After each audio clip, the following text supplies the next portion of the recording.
오늘 저는 절망의 시대의 진정한 힘, 그런 제목으로 하나님의 말씀을 전하겠습니다. 시 한 편을 읽고 설교의 문을 열어보겠습니다. 시의 제목은 유년의 봄인데요.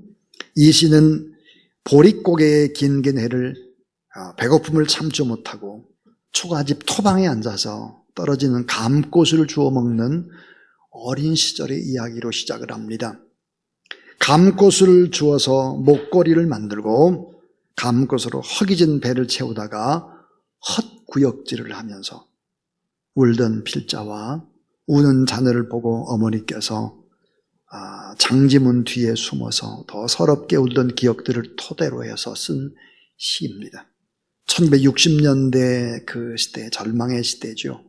물론 이 시는 제가 지은 시가 아닙니다.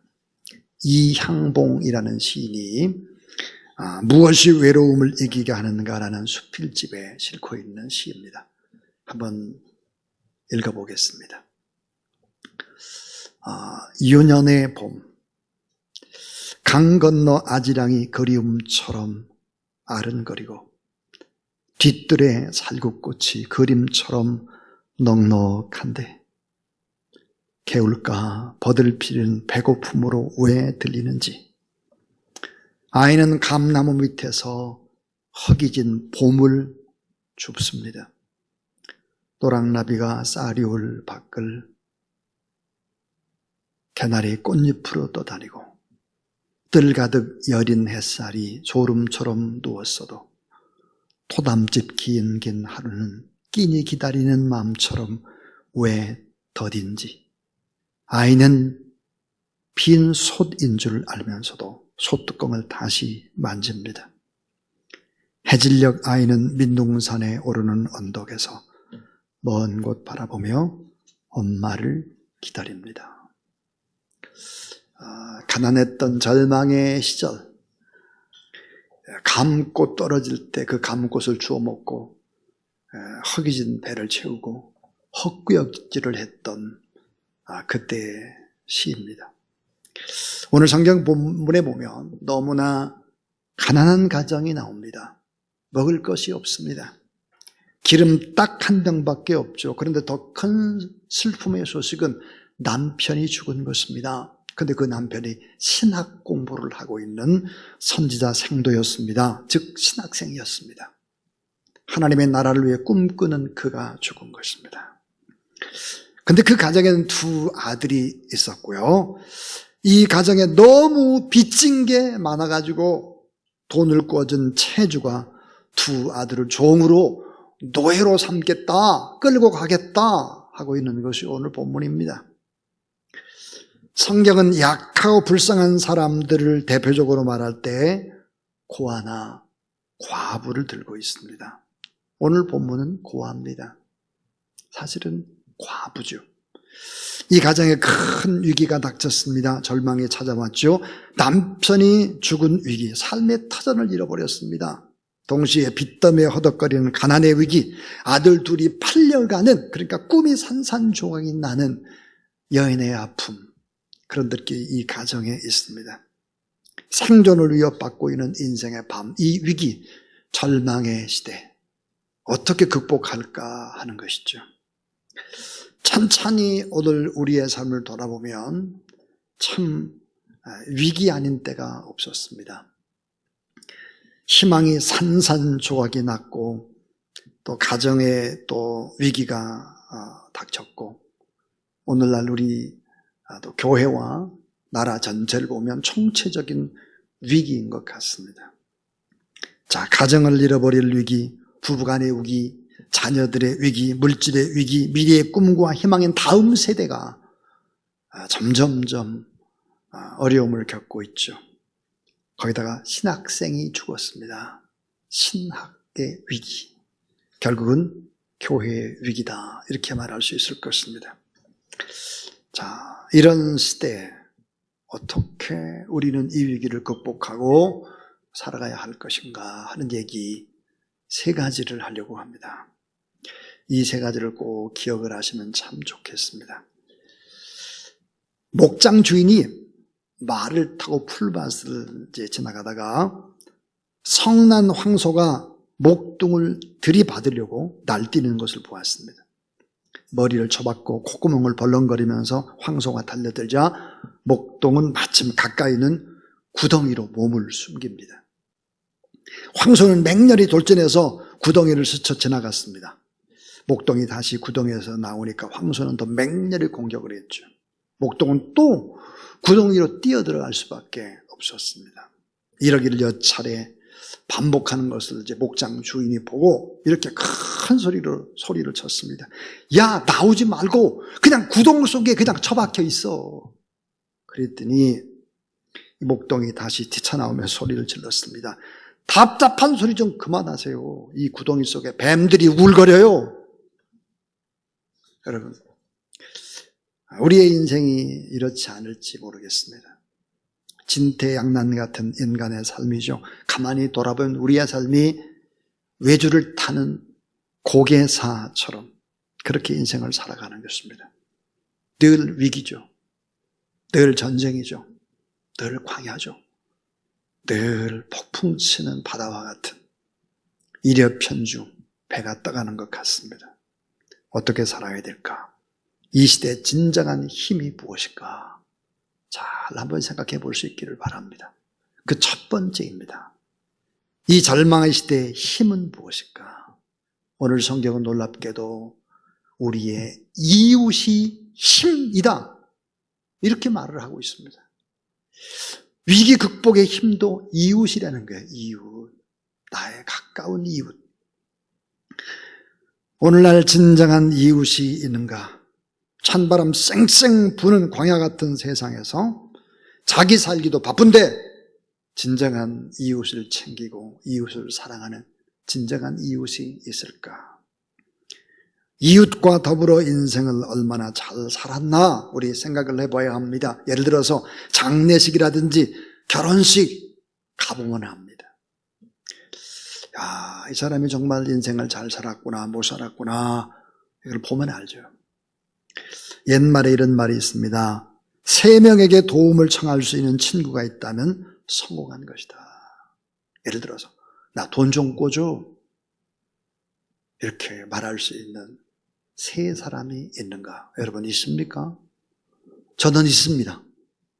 돈 좀 꿔줘, 나 돈 없어, 이렇게 말할 수 있는 사람이 있는데요, 실제 말할 수는 있는데 그 사람이 돈이 없는 게 문제입니다. 제가 최혜순 선교사님한테 가끔 전화해가지고 얘기합니다. 돈 좀 꿔줘, 뭐 이런 얘기도 하는데 돈이 없어요. 예. 말은 할 수 있는데 돈이 없어요. 함석헌 선생님이 이런 말을 했죠. 친구라는 시에 보면 그대는 먼 길 떠날 때 처자를 맡기고 떠날 수 있는 친구를 가졌는가 그랬습니다. 아파트라는 거대한 콘크리트 구조물, 토끼장 같은 집들 속에 이웃이 있는가? 어쩌다가 만나는 엘리베이터 안에 낯선 사람을 보면 두려움을 느끼는 현실. 정말 우리는 북한을 우리의 동포로 이웃으로 생각하고 있는가? 왜 여러분 자살의 숫자가 늘어날까? 이웃이 없어서 그렇습니다. 라인홀드 니버라고 하는 미국의 사회학자는 이런 말을 했습니다. 비도덕적인 사회에서 도덕적인 삶이 가능한가? 어항에 물이 다 썩었는데 그 안에 금붕어는 오래 건강하게 살 수 있을까? 못 살죠. 이 말은 이웃이 고통을 받으면 그 고통은 내 고통이 된다 하는 것입니다. 이웃이 불행하면 나는 당연히 불행하게 된다는 말이에요. 우리는 사람들을 보면 다 썩었다고, 나하고 같지 않다고 막 이런 얘기를 합니다. 그 말은 틀린 말이죠. 왜냐하면 좋은 이웃들이 언제나 숨어 있기 때문에 그렇습니다. 더 나아가서 성경은 우리가 좋은 이웃이 돼야지, 예수를 믿는 사람이 좋은 이웃이 돼야지, 그렇게 얘기하죠. 오늘 말씀 속에서 엘리사는 이 절망의 가정의 극복을 위해서 이상한 일을 시킵니다. 어떤 일을 시킬까요? 3절에 보니까 이르되 너는 밖에 나가 모든 이웃에게 그릇을 빌리라. 빈 그릇을 빌리되 조금 빌리지 말고 많이 빌려오라 그랬습니다. 자, 여러분, 모든 이웃에게 가라 빈 그릇을 빌리되 많이 빈 그릇을 빌려오라 그랬어요. 여러분, 이게 무슨 말일까요? 이때 당시 그릇이 너무너무 귀할 때예요. 근데 이 귀한 그릇을 빌려오라, 이 말은 이웃과의 관계를 얘기하는 것입니다. 이웃과의 관계. 나와의 관계가 나쁜데 귀한 그릇을 빌려주겠어요? 안 빌려주죠. 우리는 알아야 합니다. 내가 남의 손과 남의 발을 씻어주다 보면 내 손도 따라서 깨끗해지는 것이죠. 남의 귀를 즐겁게 해주고 좋은 얘기를 하다 보면 내 귀가 즐거워지는 것입니다. 남을 위해서 불을 밝히다 보면 내 앞이 먼저 밝아지는 것이죠. 남을 위해서 우리가 많이 기도하고 그러다 보면 내 마음이 먼저 맑아지고 내 안에 주님이 거하기 시작하는 것입니다. 결국은 이웃을 통해서 행복이 찾아오는 것입니다. 행복이라는 것이 뚝딱 하늘에서 떨어지냐? 결코 그렇지 않아요. 진정한 행복이라고 하는 것은 이웃을 통해서 내게 오는 것이죠. 진정한 힘이 뭘까? 이웃이라는 거예요. 이웃. 성경은 강조하죠. 이웃을 축복하는 자가 복을 받는다 그랬어요. 이웃을 저주하는 자는 저주를 받죠. 이웃을 도와야 합니다. 이웃이 행복해야 합니다. 우리가 살고 있는 이 지역사회가 주사랑교회, 좀 더 큰 교회라고 생각을 해야 하는 것입니다. 여러분 꼭 잊지 마십시오. 오늘 주보에 보면 칼럼이 있습니다. 그 칼럼을 한번 펴보시면 여호와는 내 편이시라 그랬어요. 시편 118편입니다. 오늘 제가 일부 예배 때 시편 118편을 설교했습니다. 수요예배 때도 금요철회 때도 시편 118편을 가지고 할 것입니다. 거기 보니까 그랬어요. 시편 118편 6절부터 7절 말씀에 보면 여호와는 내 편이시다 그럴게요. 그 다음 밑에 보면 민수기 24장 9절 말씀, 너를 축복하는 자마다 복을 받을 것이요 너를 저주하는 자마다 저주를 받을 것이로다 그랬어요. 그럼 창세기 12장 3절 우리가 너무 잘 아는 말이죠. 너를 축복하는 자에게 내가 복을 내리고 너를 저주하는 자에게 내가 저주하리니 땅의 모든 족속이 너를 인하여 복을 얻을 것이니라. 예레미야 17장 17절 그러나 무릇 여호와 하나님을 의지하며 여호와 하나님을 의리하는 그 사람은 복을 받을 것이다 그랬습니다. 참 중요한 말이죠. 내가 이웃을 어때요? 계속해서 축복하면 그 복이 나한테 오는 거예요. 복. 이웃과의 관계가 좋아야 하는 것입니다. 스가랴서는 우리에게 어떤 얘기를 하고 있는가 따라하세요. 내가 너를 복받은 자의 표본으로 삼으리라. 예, 내가 너를 복받은 자의 표본으로 삼으리라. 와, 저 사람 진짜 복받는 거 보니까 하나님이 살아계시나? 이런 말을 들을 수 있다면 그 사람 뭐야? 많이 나누고 베풀고 이웃과의 관계를 아름답게 한 사람입니다. 오늘 우리는 누굴까? 하나님을 비추는 거울입니다. 성도의 삶은 뭘까? 하나님을 비추는 거울과 같은 것이죠. 우리가 잘못 살면 어떻게 될까요? 우리가 잘못 살면 하나님이 욕을 잡수시는 거예요. 자, 우리가 잘못 살면 사람들이 뭐라고 말까요? 하나님 없어! 저 사람들 보니까 하나님 없어. 그래서 어떡하죠? 사람들이 하나님을 추방시키기 시작합니다. 하나님 안 계시다고 살아계신 하나님을 추방시켜. 이게 뭘까요? 저주의 시작입니다. 이웃이 없다라고 하는 것은 불행의 시작인 것이죠. 진정한 힘이 뭘까요? 이웃입니다. 성숙한 사람의 기도는 달라요. 어떻게 달라질까요? 하나님, 우리 애가 이렇게 해주시고 내가 이렇게 복을 받고 막 다 나를 위해서만 다 기도하는 것이 아니고요.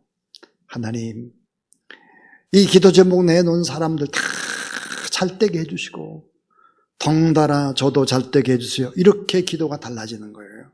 성숙한 사람의 기도. 덩달아 잘되게 해주세요.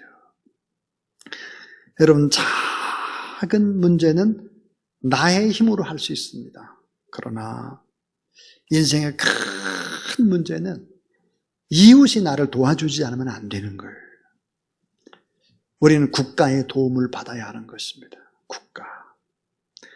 모든 이웃에게 그릇을 빌려라. 많이 빌려라 그랬습니다.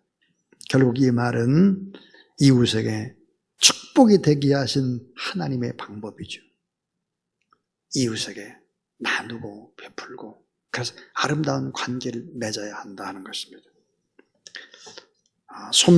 손병호 해설위원, 논설위원이 글을 하나 썼습니다. 저는 이 강단에서 무슨 정치에 관한 이야기 같은 걸 전혀 하고 싶지 않습니다. 그런데 오늘 손병호 논설위원의 글 하나를 읽겠습니다. 최재형의 호된 대권 수업 읽어보겠습니다. 최재형 감사위원장이 비록 차기 대권의 꿈은 접게 되었으나 정치권에 뛰어들면서 알려진 그의 삶은 여러 사람의 가슴을 울렸다. 고등학교 다닐 때 몸이 불편한 친구를 통해 없고 여러 날 학교를 다닌 일화는 마치 어린 성자를 연상케 했다. 최 전 위원장 부부가 자녀 둘을 입양해서 잘 키웠다는 얘기도 가슴을 뭉클하게 했다. 자녀 양육에 대한 부담 때문에 출산을 기피하는 시대에 입양아 둘과 자녀 둘 해서 4아이를 키운 점도 남다르게 돋보였다. 독실한 크리스찬의 부부는 평소에 봉사활동도 열심히 하였다. 여러분 어떻습니까? 여야를 초월해서 정말 하나님 앞에 이웃과의 아름다운 관계를 맺고 있는가를 생각해야 합니다. 진정한 힘이 무엇일까? 그것은 바로 이웃입니다. 이웃을 축복해야 합니다. 두 번째입니다. 이 절망의 시대의 두 번째 힘이 뭘까? 그것은 자녀가 힘입니다. 자녀. 여러분 제 설교를 잘 들어야 돼요. 저는 자녀가 없는데요. 저는 결혼을 하지 않았는데요. 그런 자녀 말고요. 성경이 말하는 자녀입니다. 오늘 본문의 위기를 만난 가정에 두 아들이 있습니다. 두 아들은 빚을 갚지 못해서 종으로 노예로 팔려야 되는 운명이죠. 그런데 두 아들이 하나님의 종 엘리사의 말에 순종하고 엄마의 말에 순종을 합니다. 그리고 엄마의 곁을 지키고 있는 귀한 두 아들이죠. 자, 어려움 속에 있는 엄마의 힘이 되고 있는 두 아들을 봅니다. 열왕기하 4장 4절. 너는 내 두 아들과 함께 들어가서 문을 닫고 그 모든 그릇에 기름을 부어서 여인이 물어 가서 그의 두 아들과 함께 문 닫은 후에 기름을 부어서 차는 대로 옮겨 놓으라 하시니라 그랬습니다. 순종하죠. 어머니의 힘이 뭘까요? 두 자녀들입니다. 위기 상황 속에서 삶을 살아내는 원동력이 있다면 두 자녀입니다. 자녀가 하나님의 기업이죠. 하나님이 주시는 상급이죠. 내 인생의 거울과 같습니다. 자, 그런데 여러분 우리는 꼭 기억을 해야 합니다. 성경이 말하는 가족의 개념, 아들과 딸의 개념이 우리가 생각하는 아들과 딸의 개념과 다르다는 사실입니다. 여러분 예수 그리스도의 십자가의 피를 받은 혈육을 뛰어넘는 십자가 보혈의 공동체, 우린 다 가족입니다. 가족. 마태복음 10장 48절에서 50절 누가 내 형제냐 여기 있는 사람이 다 내 형제니라 그랬습니다. 예수님은 십자가상에 못 박혀 돌아가실 때 피 한 방울 육체적으로 섞이지 않은 요한에게 이런 부탁을 합니다. 십자가상에서 요한을 밑으로 내다보면서 여자여 보소서 아들이니라. 요한에게 저기 내 어머니가 있다. 예수님이 하신 말씀입니다. 어머니, 나만 당신의 아들이 아닙니다. 여기 당신의 아들이 또 있습니다. 예수 그리스도를 믿으면 가족관이 달라져야 합니다. 그저 내 자식, 내 가족, 그 범위를 벗어나지 못하는 아주 옹졸하고 쪼잔하고 민족을 벗어나지 못하는 이런 식이 돼서는 안 된다는 거예요. 여러분, 가족이 좀 넓어져야 되지 않겠습니까? 요한, 예수님이 십자가상에서 요한에게 내 어머니다, 그 어머니를 부탁한다 그랬죠. 요한은 어떻게 했을까요? 마리아를 끝까지 보필합니다. 그렇기 때문에 오랫동안 요한은 처음 사역을 못했습니다. 왜냐하면 다른 사람 막 열심히 사역을 했는데 요한은 못했어요. 왜? 어머니를 모셔야 되기 때문이었죠. 그래서 요한은 후기의 빛을 발하는 것입니다. 참 중요한 얘기죠. 우리의 어머니, 아버지 혈육을 뛰어넘어라. 우리의 아들, 딸 혈육을 뛰어넘어라. 그 바로 자녀가 힘이 된다 하는 것입니다. 저는 7월 말입니다. 재정부장님이신 우리 오기호 장로님으로부터 이런 얘기를 들었습니다. 목사님, 재정 상태가 점점점 하향 곡선을 긋고 있습니다. 8월 달에 이것저것 경비가 많이 지출해야 될 텐데 좀 이게 재정이 어렵습니다. 이런 얘기를 듣고 저는 목회자들과 회의를 하면서 우리가 집중적으로 기도를 해야 되겠다. 교회 재정을 위해서. 그리고 하나님 앞에 집중적으로 기도하기 시작했습니다. 그 뒤로 우리 김기철 안수집사님께서 참 많은 액수의 11조를 하셨습니다. 저는 김기철 안수집사님 11조가 점점 줄고 있는 상황이었죠. 회사를 이제 위례신도시 쪽으로 오면서 점점 줄고 있는 그런 상황이었는데 많은 금액을 헌금을 하신 거예요. 그래서 궁금해서 전화를 해서 물어볼까 그러다가 아이고 담임 목사가 그런 거 가지고 질문을 하나 그리고 그냥 참고 있었죠. 근데 어제입니다. 어제 이 성전을 청소하러 오셨어요. 그리고 이제 5층에 이렇게 가시는데 저한테 인사를 해서 잠깐 좀 뵙시다. 그래서 계제가 돼서 어제 물었습니다. 어떻게 된 겁니까? 그랬더니 회사에서 잘 팔리지 않던 땅이 하나 있었는데 본인이 맡아서 어떻게 기도하면서 그렇게 했는데 땅이 잘 팔려서 인텐시브를 받게 됐습니다. 그래서 제가 그랬어요. 그래도 인텐시브를 그렇게 많이 받았으면 그거를 온전하게 11조를 드린다고 하는 것이 쉽지 않은데 내가 그랬더니 믿음으로 그렇게 해야죠 하고 드렸다는 것입니다. 어제 대화를 나누면서 이런 생각이 들었습니다. 17살에 빈민촌의 학교에 와서 키가 작았어요. 맨 앞에 앉았죠. 회사를 광명전기라는 회사를 다녔습니다. 근데 그 회사에 저희 학교에 나오는 사람들이 많았어요. 몇십 명 있었어요. 그런데 아이들이 자꾸 학교에 늦는 거예요. 그리고 나중에 이제 소리를 들어보니까 이 광명전기란 이 회사에서 자꾸 월급을 이렇게 늦게 주고 뭐 2달 밀리고 막 그렇게 하는 거예요. 그래서 제가 그 회사를 쫓아갔습니다. 회사를 쫓아가서 사장님한테 그랬습니다. 아이들 공부하는 아이들이니까 좀 일찍 좀 이렇게 해서 공부할 수 있도록 좀 해주세요. 그리고 월급 좀 늦게 좀 주지 마세요. 그런 얘기를 하고 참 제가 보니까 노동운동을 하는 이유를 저는 알았습니다. 노동운동. 제가 노동운동을 하고 있더라고요. 거기서. 또 그 회사를 찾아갔습니다. 여러분. 어제 얘기를 나누다 보니까 김기철 안수집사님이 제가 거기 가서 그렇게 따지고 막 이렇게 했다는 걸 모르더라고요. 보니까.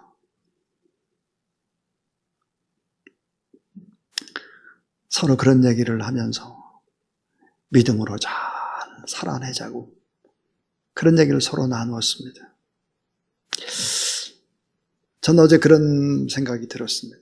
참 영적인 아들과 딸 영적인 형제와 자매라는 것이 이런 것이구나. 또 목회라고 하는 것이 이렇게 30년, 40년을 거쳐 올라가서 이분이 어떻게 신앙에 잘 자라가고 어떻게 어려움을 극복하나 이런 거를 참 볼 수 있는 특권이 목회자에게 있다. 그런 생각이 들고 또 하나님 앞에 감사를 했습니다. 김기철 남십사님이 이런 얘기를 했습니다. 목사님, 그때 17살 그때 교회를 다닐 때 자신의 기도 제목이 딱 하나가 있었습니다. 그것은 평범하게 살고 싶다는 기도 제목이었습니다. 근데 돌아보니까 그 기도가 다 이루어졌습니다. 일상이 참 평범하면서 행복을 누리고 있습니다. 그런 이야기를 나눴습니다. 여러분, 절망의 시대, 위기의 시대에 무엇이 힘이겠습니까? 이웃이 힘입니다. 또 하나는 영적인 자녀입니다. 십자가 보혈의 공동체로 영적인 자녀들끼리 서로 힘을 모으고 돕고 기도하는 것입니다. 이것이 진정한 힘 아니겠습니까? 자, 마지막 세 번째 힘입니다. 그 마지막 세 번째 힘, 절망의 시대, 위기의 시대 진정한 힘이 뭘까요? 그것은 바로 기도입니다. 기도. 오늘 본문의 말씀 속에서 엘리야라는 사람이 누굴까? 그는 기도의 사람입니다. 엘리사, 기도의 사람이죠. 열왕기 4장 2절에 보니까 엘리사가 그에게 이르되 내가 너희를 위하여 어떻게 하랴? 내 집이 무엇인지를 내게 말하라 그랬습니다. 여러분, 엘리사라고 하는 사람은 자기 스승 엘리야에게 영감을 받고 좀 능력을 받고 싶다고 막 간절히 기도하고 또 기도한 사람입니다. 갑절의 영감을 내게 좀 주세요. 갑절의 영감. 기도의 사람이에요. 여러분, 성경에 보니까 엘리야는 기적을 8개를 일으키는데 엘리사는 16가지의 기적을 일으킵니다. 기도가 응답된 거죠. 오늘 본문 열왕기하 4장에는 그 중에 5가지의 기적의 역사를 이루고 있습니다. 이 5가지는 반드시 오늘 여러분이, 오늘 우리가, 우리 교회가 또 우리나라와 민족이 응답받아야 되는 기도 제목의 이 5가지가, 이 5가지 기적을 이루고 있습니다. 그게 뭘까요? 가난한 과부의 가정에 기름병 하나밖에 없었는데 풍성한 기적, 풍성한 물질의 기적입니다. 여러분에게 풍성한 이런 기적이 있게 되길 주의 이름으로 축원합니다. 또 하나, 자녀가 없는 수냄 여자에게 아들을 낳게 했습니다. 자녀가 잉태되는 축복, 이런 축복. 또 죽은 수냄 여인의 아들이 살아나는, 다시 사는 축복입니다. 또 독이 든 수프 국을 먹을 수 있도록 만드는 해독입니다. 해독. 지금 2주째 우리 김분덕 집사님이 예배를 못 나오고 있어요. 왜 못 나오나? 뱀을 물렸습니다. 그래서 이 해독 때문에 못 나오고 있어요. 여러분, 다음 주부터 나오게 될 줄로 믿습니다. 왜? 하나님의 해독의 기적을 이루신 분이니까. 또 빵 20개로 100명을 먹이는 축복, 먹고 나누는 축복입니다. 엘리사가 하나님 앞에 간절히 기도했을 때 이런 기적들이 나타났다는 거예요. 우리는 지금 28년 동안 기도를 하고 있습니다. 특별히 10월 달에 지금 우리가 기도하는 이 기도의 놀라운 역사들, 기적들이 반드시 일어나게 된다 믿으시기를 바랍니다. 신앙의 세계에는 인간 육체의 한계를 뛰어넘을 수 있는 힘이 있고 도저히 불가능한 이성적인 것도 뛰어넘을 수 있는 초월의 힘이 신앙 안에 있다 하는 것입니다. 절망의 시대 진정한 힘이 무엇일까? 내 이웃이다 하는 거예요. 이웃이 힘이다. 자녀가 힘이다. 육신의 자녀뿐만 아니라 영적인 자녀가 힘이다. 기도하는 그 하나님의 힘이다 그랬습니다. 영국의 트리니티 대학의 조셉 스크리튼이라고 하는 기독 대학생이 있었습니다. 그는 어느 한 여인을 너무너무 사랑했습니다. 깊은 사랑에 빠져서 결혼 약속을 했습니다. 결혼 날짜를 받은 뒤에 너무너무 사랑에 빠졌습니다. 그런데 결혼 날짜를 얼마 앞에 두고 약혼녀가 수영을 하다가 결국은 죽게 됩니다. 스크리튼에게 말할 수 없는 혼돈이 찾아왔고 혼란스러움 속에서 해낼 수가 없었고 자기 방에 나오지도 않고 계속해서 절망하고 침묵하고 몇 달을 그렇게 지냈습니다. 이런 아들의 모습을 바라보는 엄마, 얼마나 심정이 답답했겠습니까? 어머니가 어느 날 아들에게 이렇게 말했습니다. 얘야, 그러지 말고 친구를 좀 사귀어야지. 엄마, 저는 친구 안 사귀어요. 독신으로 살려고 그래요. 야, 그렇지만 너에게는 여전히 친구가 필요하단다. 내 얘기를 들어줄 수 있는 사람, 내 고통을 공감해 줄 수 있는 친구가 너에게 꼭 필요하단다. 그리고 내 인생길을 같이 걸어갈 수 있는 사람, 내게 꼭 필요한 거야. 그때 이렇게 말하죠. 엄마, 이젠 친구 같은 거 저에겐 필요 없어요. 전 혼자 살 것입니다. 엄마는 이런 말을 했습니다. 아니야. 나는 그런 친구를 얘기하는 게 아니야. 여자친구는 안 사귀어도 괜찮아. 너는 내 친구 되시는 예수 그리스도를 잊어버리고 있잖아. 내 친구 되시는 예수 그리스도에게 기도하고 있지 않잖아. 어머니의 말에 자신이 그동안 고통에 휩싸여서 기도를 망각하고 있었다는 사실을 알게 됩니다. 너무 힘들고 지치니까 기도를 할 수 없었다는 것을 알게 됐죠.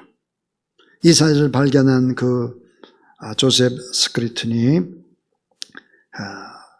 다시 이제 기도하면서 그리고는 펜을 들어서 찬송시를 적기 시작했죠. 그렇게 해서 태어난 찬송가가 바로 그 유명한 제 집 맡은 우리 구주입니다. 우리 369장 하나님 앞에 찬송을 하면서 우리 2절 할 때 봉헌하도록 하겠습니다.